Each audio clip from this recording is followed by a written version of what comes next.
Eerste is er dan op Schiphol. Fjouwer F-35's van de vliegbasis Ljouwert. Ja, een unicum dus voor Schiphol, van Nederland, maar voor de vliegende zelfs net de grootste uitdaging. Ja, het is anders voor ons. Anders dan dat we normaal gewend zijn, uiteraard. Maar we zijn ook eigenlijk een geoliede machine. Als we nu zien hoe het opereren hier gaat op Schiphol, vergeleken met Leeuwarden, is eigenlijk heel veel ook hetzelfde. Dus door de samenwerking die heel goed is, en we zijn redelijk goed op elkaars procedures ingespeeld. En zie je dat het landen aan zich redelijk normaal is voor ons.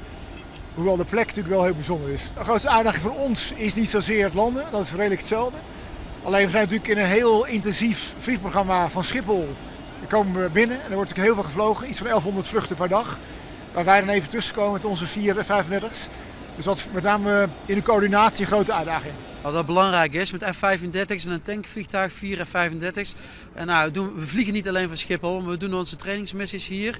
En waarom is dat belangrijk? Het wordt steeds onveiliger in de wereld. En die veiligheid kan niet alleen Defensie zelf creëren. Daar hebben we de samenleving voor nodig. Maar daar hebben we uiteindelijk ook onze bedrijven en Schiphol voor nodig. Dat is de reden dat we hier vandaag en morgen met onze F-35's, tankvliegtuigen, ook met de commerciële luchtvaart hier samen aan het oefenen zijn.